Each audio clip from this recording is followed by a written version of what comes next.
GOP Mississippi congressman faces runoff over support for January 6 commission. News by Colby Itkowitz. Mississippi Republican Representative Michael Guest is fighting to keep his seat partly because he voted to establish a congressional committee to investigate the January 6 attack on the U.S. Capitol, another sign that incumbents who don't take the hardline position that the 2020 election was invalid could find themselves struggling to survive primary elections. Guest, who is running for his third term, faced a primary challenge from Michael Cassidy, a former Navy pilot, who centered his campaign around the notion that Guest was not conservative enough for deep red Mississippi.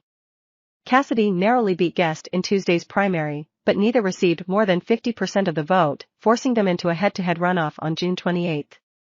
Cassidy is among several Republicans prevailing in primary elections this year who have continued to spread false claims that the 2020 election results were stolen from former President Donald Trump.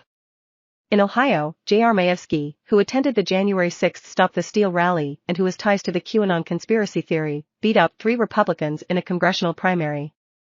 In Pennsylvania, Doug Mastriano, who also attended the rally of election deniers on the National Mall, won the state's gubernatorial primary.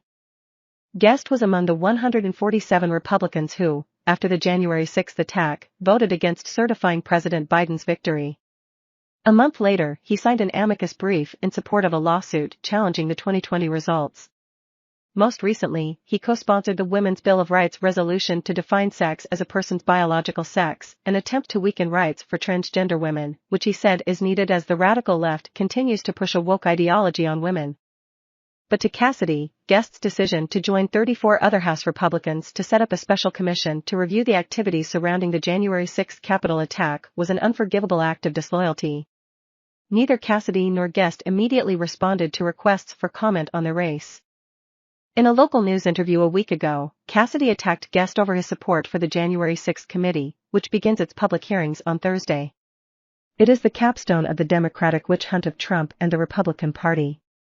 The media and the Democrats worked in cahoots with each other, so blinded by hatred of Trump, he told the Columbian Progress.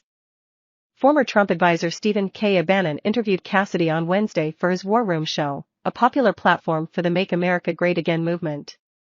Candidates who appear on Bannon's show are Trump devotees and believe the 2020 election was stolen from him. In exchange for that fealty, Bannon introduces them to his millions of radio listeners, which also can translate to new donors. That Mr. Guest voted for the January 6 commission. When people found out about that, they were furious if they didn't know about it already. And so it was actually somewhat easy pickings once you tell people about your congressman, Cassidy told Bannon. He continues to defend that vote to this day. He hasn't said anything about the political prisoners being held for being up on the Capitol that day. Trump has endorsed dozens of candidates at every level of government this year, but Cassidy did not receive the former president's coveted support ahead of the primary. Congressional hopefuls aren't the only candidates who are winning Republican primaries around the country. Republican voters in 2 states so far have chosen Secretary of State candidates who embrace the lies about the election being stolen.